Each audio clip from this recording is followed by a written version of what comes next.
What's up with bro shit up here? Like, bro need some minoxidil. Like, bro stuff all crazy. Like, it look like he got a hawk, then he got a baldy, then he got like twist. I don't know.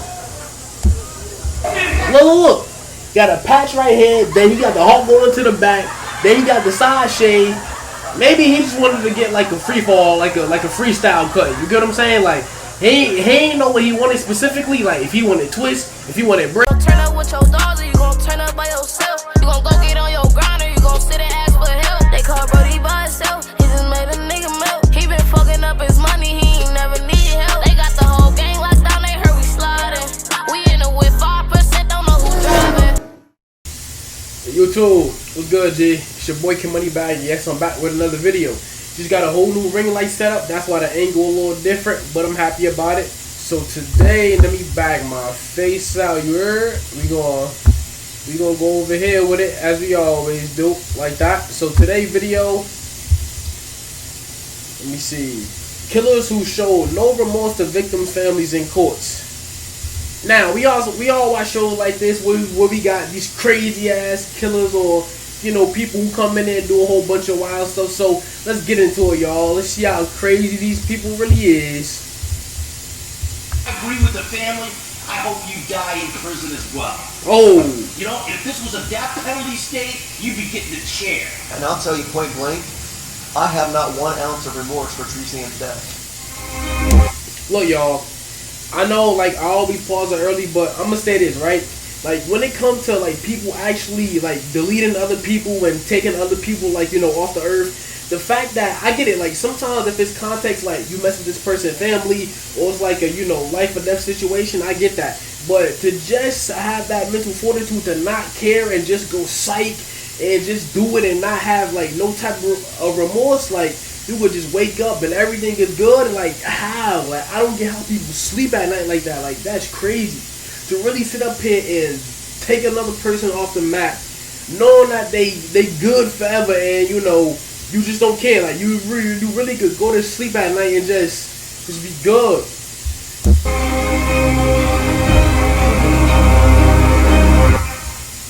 On a Max light rail train in Portland, Oregon, in May 2017, Christian stabbed and killed 53-year-old retired Army officer Ricky John Best and 23-year-old Talisan Mirdan Namkai Mecha. He also stabbed 21-year-old Micah Fletcher, but he survived. Damn! Mecha. He also stabbed 21-year-old Micah Fletcher, but he survived. Y'all see that? Like, what the? Like, y'all, I'm not gonna curse a lot in this video. My last video, I realized I be cursing a lot, so I'm gonna calm it down. But y'all, like, what the? Like, that's crazy. What happens next is the moment where it all began. Christian was captured on tape screaming anti-Muslim and racist slurs at 2 black teenagers. His behavior didn't sit well with several passengers. They confronted him and barred him from the frightened teenagers who had moved to the back of the train.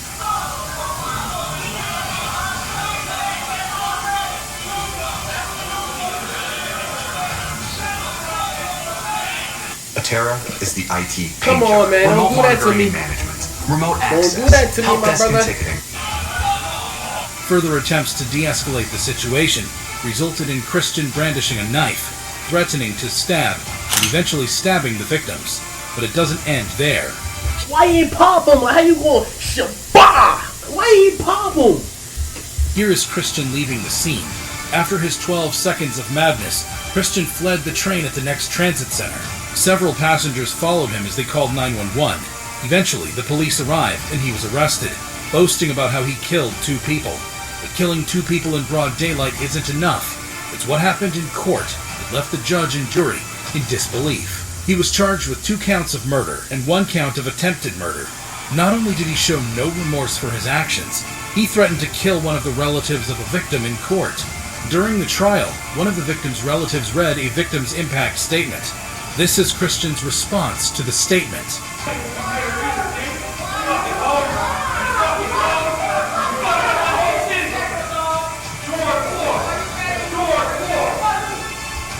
What's up with bro shit up here? Like, bro need some minoxidil. Like, bro stuff all crazy. Like, it look like he got a hawk, then he got a baldy, then he got like twist. I don't know. Look. Got a patch right here. Then he got the Hulk going to the back. Then he got the side shade. Maybe he just wanted to get like a free fall, like a freestyle cut. You get what I'm saying? Like he ain't know what he wanted specifically. Like if he wanted twists, if he wanted braids, if he wanted a Hulk, if he wanted a baldy. So he put it all in one. I ain't mad at you, my brother, but you're crazy. And he look way different from the other thing, the other video.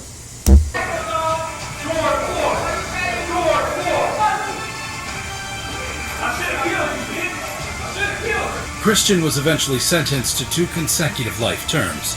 During the trial, evidence of his criminal past came to light. It appeared that Christian had assaulted a woman and shouted racial slurs on another train the day before the murders.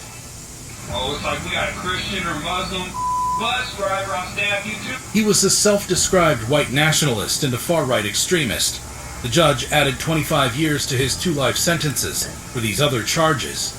However disrespectful Christian was, it was not as disrespectful as Randall Moore. And I'll tell you point blank, I have not 1 ounce of remorse for Teresa Ann's death.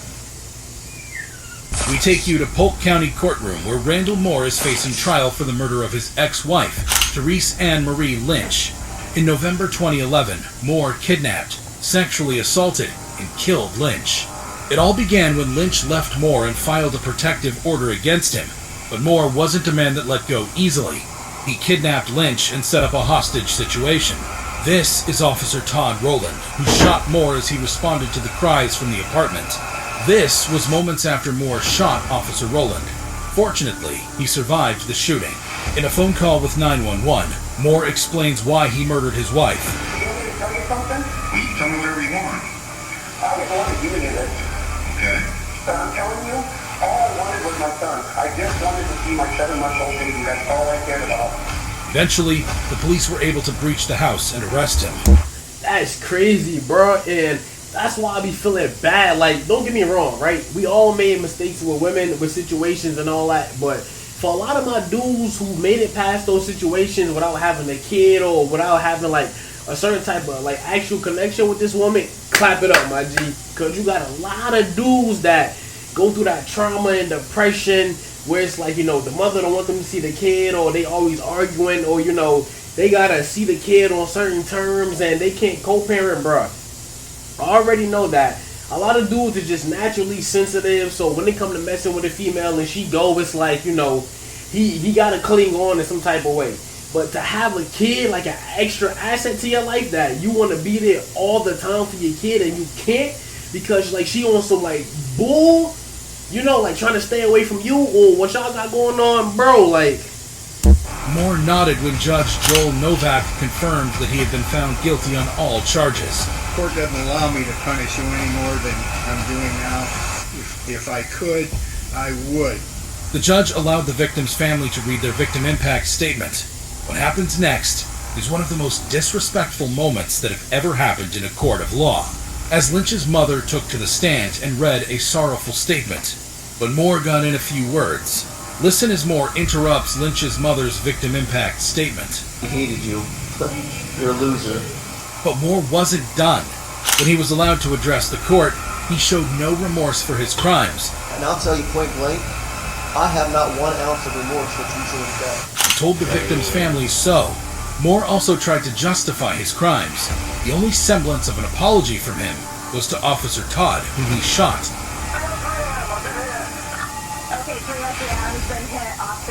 However, Judge Novak had the last word. He berated Moore for his evil behavior and expressed shock at such a level of heartlessness. The court doesn't allow me to punish you any more than I'm doing now. If I could, I would. In the end, Moore was sentenced to 3 life sentences for the murder of Lynch and 25 years for shooting police officer Rowland. That is so many years to spend behind bars. But is it as bad as life's What's that, what, over 100 years, I'm guessing? sentences without the possibility of a parole? That was the case of Camilla Gamet. This is Camilla Gamet. The 31-year-old is in court for the murder of her 38-year-old boyfriend, Marcel Hill. The couple lived together in Michigan, and in May 2018, Gamet attacked her boyfriend in a rage. She smashed the entire apartment and used several items as weapons. The court heard that when the police arrived following calls from the neighbors, Hill was dead, and Gamet was covered in blood. They recovered a bloody frying pan, a knife covered in blood, and a smashed floor lamp. Prosecutors said that she stabbed her boyfriend multiple times with a knife. We have no choice but to send her where she will also die. But Camille wasn't finished there. Wait till you see how she defended her actions in the courtroom. During the trial, I'm gonna say this again, right? For all my peoples in relationships and for all my dudes out there, if you don't gotta go through this BS, do not, and I repeat, do not go through it. The one most important thing is your life, my G. Please take your life serious, bro.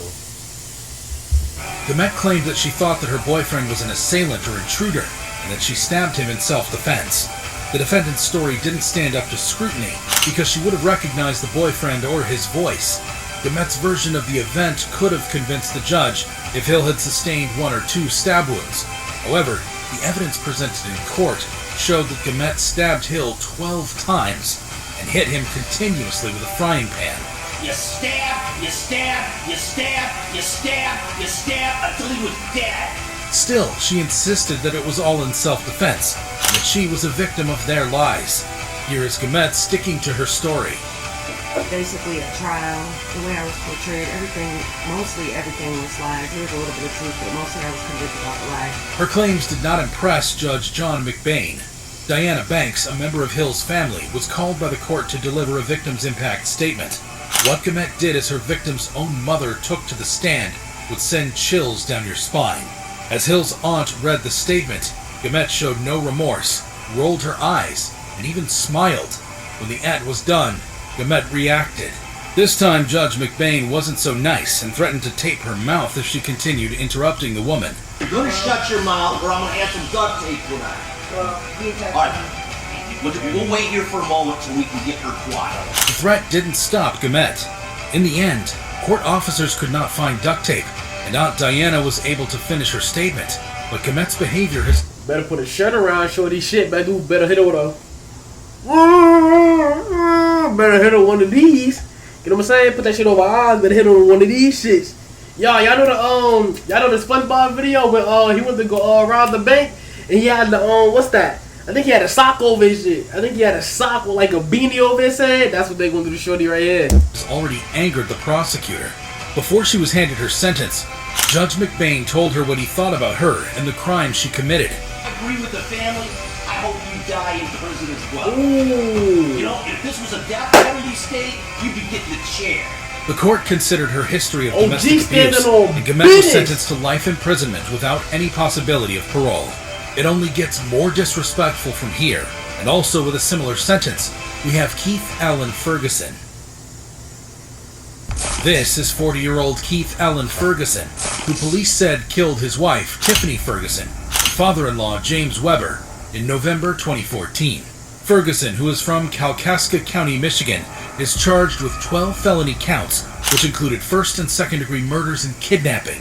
42-year-old Tiffany Ferguson has moved to end her 17 years of marriage with Keith Ferguson. During an argument about the divorce, Keith assaulted Tiffany, shot and killed her as their 4 kids watched. Unmoved, Keith drove the kids to Tiffany's parents' house, where he fatally shot Tiffany's father. After murdering his father-in-law, Keith ran to a neighboring house, took the owner, a 59-year-old woman, hostage, and barricaded himself inside. The situation lasted... Bruh.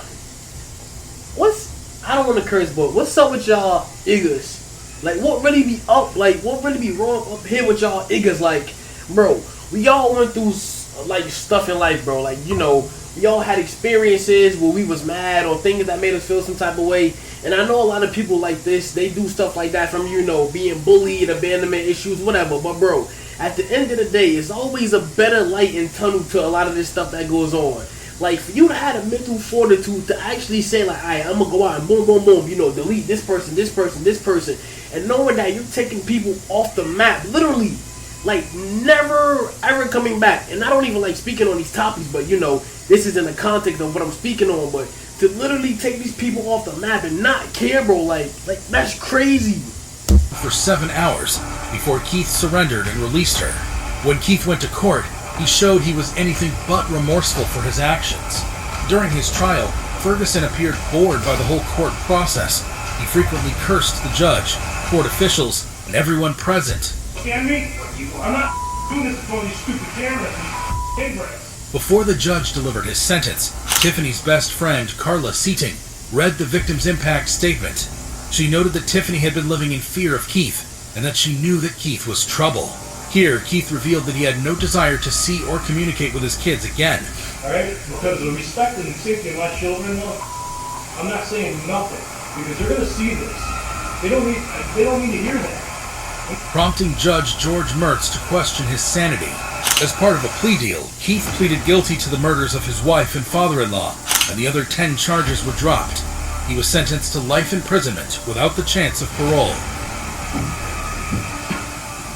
See y'all in hell. Just when you think humans cannot get any more humane, we meet one of the most malicious cases ever, Ronnie O'Neal III. This is 29-year-old Ronnie O'Neal III. Ronnie is in court for the double murder of his 9-year-old daughter, Ron Nevaeh O'Neal, and 33-year-old girlfriend, Kenyatta Barron, in Riverview, Florida. On the evening of March 18, 2018, Ronnie fatally shot Barron and struck his daughter multiple times with an axe until she was no longer with us. Someone outside, and then I just saw my dad chase her, hit her with an axe.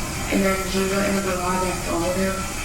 He put me on the ground, and then he had his foot on top. I was on my stomach, he had his foot on top of me. He stabbed Ronnie O'Neal IV, his 8-year-old son, and critically wounded him. On the night of the murder, Barron called 911 screaming before suddenly hanging up. Less than 10 minutes later, Ronnie called 911, claiming to be attacked by white demons, and accused Barron of trying to kill him. He then gave his home address. Ronnie didn't stop here. Believing they were all dead, Ronnie poured gasoline into the house and set it on fire. Fortunately, his son was able to escape with burns and stab wounds. Detective Mike Blair attended to him and ensured he was taken to the hospital. Luckily, he survived. After setting the house on fire, Ronnie fled, but the police were able to catch up with him, and he was arrested. If you thought someone that did such heinous crimes would try to act pleasant in front of a judge and jury who have his future in his hands, let this change your mind. Ronnie's trial began in 2021. He insisted on representing himself and was psychologically cleared to serve as his attorney. What happens next is hard to hear. During the trial, Ronnie cross-examined his son, who had fully recovered from the stab wounds and burns Ronnie inflicted on him, and is testifying as a witness for the prosecution. I hurt you that night of this incident? Yes, Mom? Yes. I did. And how did I hurt you? What? You stabbed me. His son told the court the events surrounding the night of the tragedy. However, Ronnie claimed that his... Y'all, I don't want to start gelling. Nah, you know what? Nah, I'm gonna leave that out. This ain't a gelling matter. This ain't a gelling matter. I'm gonna say that for when I do my when I do my other context of videos like toxic friends and toxic people, when they show like the little funny people behind like the little scenes and everything. That's when I do that. I ain't gonna gel in this one. The son had lied about the events and insisted that the recording the prosecution submitted as evidence was forged. Initially, Ronnie claimed that he was acting in self-defense and filed motions, but the judge rejected it. Ronnie was found guilty of 7 charges against him, including 2 counts of first-degree murder, 2 counts of aggravated child abuse, and 1 count of attempted first-degree murder. But he didn't put it to rest then. After his sentencing, Ronnie admitted that he wasn't sorry for his crimes.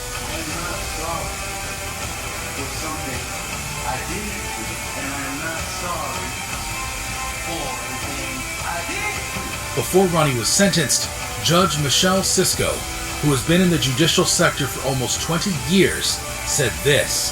This is the worst case I've ever seen as far as the facts go. Ronnie was given 3 life sentences without the chance of parole.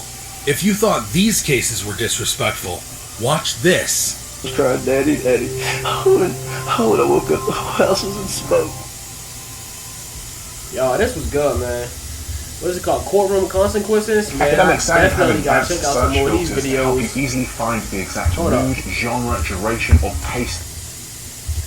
Y'all, that was a good video, man. Bunch of sick people out here in the world, but I'm gonna start doing like way more like this. You know, get into different stuff. It don't always gotta be about some light topic or stuff like that, but we most definitely gonna get into a lot of these. You know, maybe this Beyonce straight 60 days in. A lot of more stuff I want to bring y'all, but y'all, thank you for supporting me. I'm tired to sell. Love y'all.